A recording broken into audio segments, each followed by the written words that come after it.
with the goal of helping you find your spiritual authority and take that out into the world to share your message.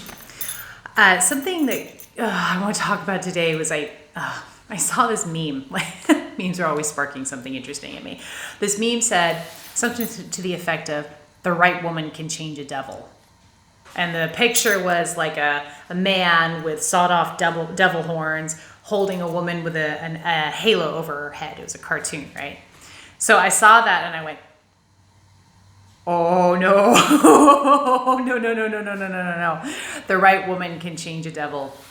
So this is layered for me as a woman, and my fellow ladies are going to be nodding with me as I talk about this. There's this horrifying piece of conditioning about loving a man enough to change them, a bad boy enough to turn him into a good boy. And it's like, just thinking back to, think of all, right, how many stories, the love stories, how many movies, pop culture, the media is like constantly giving you this story is like, if you're a good enough woman, you can make a bad man good and you can make him love you. So all of our value is put on being a good woman and being nurturing and loving a man enough to make him better, to make him a better person. Okay, so that's one layer. That's the very human female part of me going, oh, the reason this feels kind of dangerous to me is, this is how women find themselves caught up in some really abusive situations. Is all their worth and value is consciously or subconsciously put into, can I love this person enough to make them nice to me, to make them behave, to make them act and behave better? And the answer is no. You can't change anybody. That being said, this isn't just for women. This is all of us. This is everybody.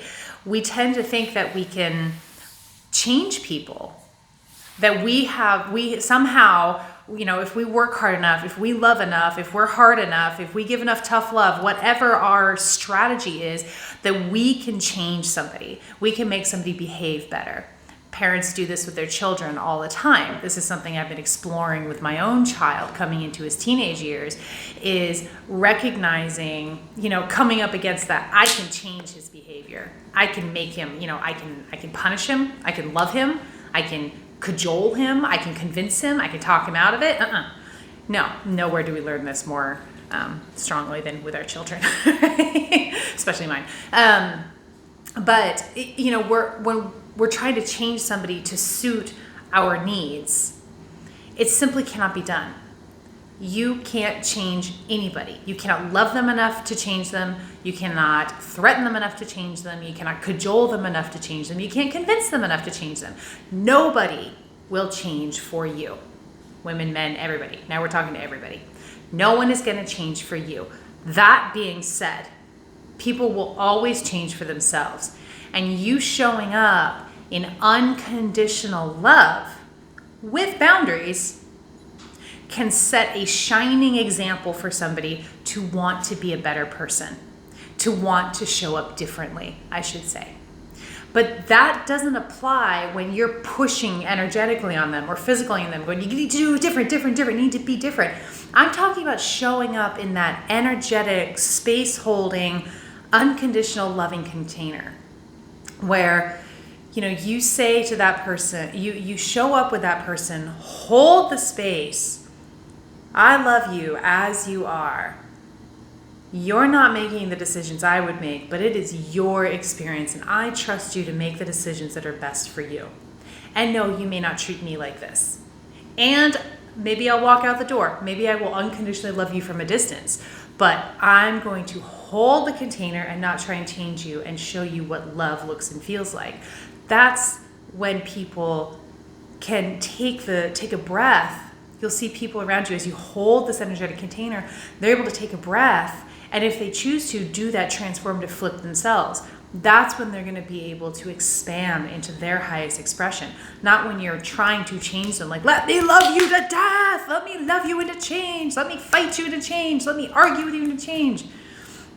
Let me tell you about all the ways your behavior is affecting me, so you have to change because I'm hurting. It's not going to happen. It's not a permanent solution for people. People might even try to change because they don't want to hurt you, but ultimately they're never going to do it for you. They're only going to do it for themselves. And so the best you can do if you want somebody to not change, but you say you do want somebody to change, you've got to be able to take a step back, hold the space, hold your own boundary, what's acceptable for you to experience from this person, not for what this person decides to do with their lives. Do you see the difference there? People get to do whatever they want to do. That is the gift of free will. They're not going to do it differently because you tell them to. Your gift is you get to hold firm on what you want out of life, how you want to be treated. It's totally okay to set boundaries. It's okay to cut off contact with people. It's okay to leave a relationship and still maintain that space of unconditional love and say, yes, you're living your life like this. I choose not to. We're going to separate or stay and hold the container. It's of course entirely up to you.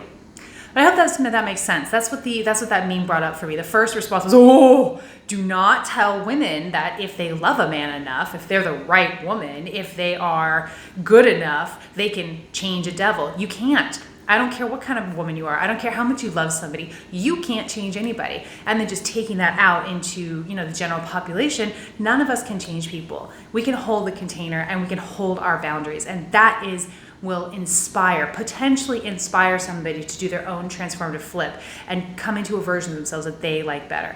It is never about you doing any of the changing for nobody. Okay, love you like crazy. Thanks for jumping on. I'll see you next time.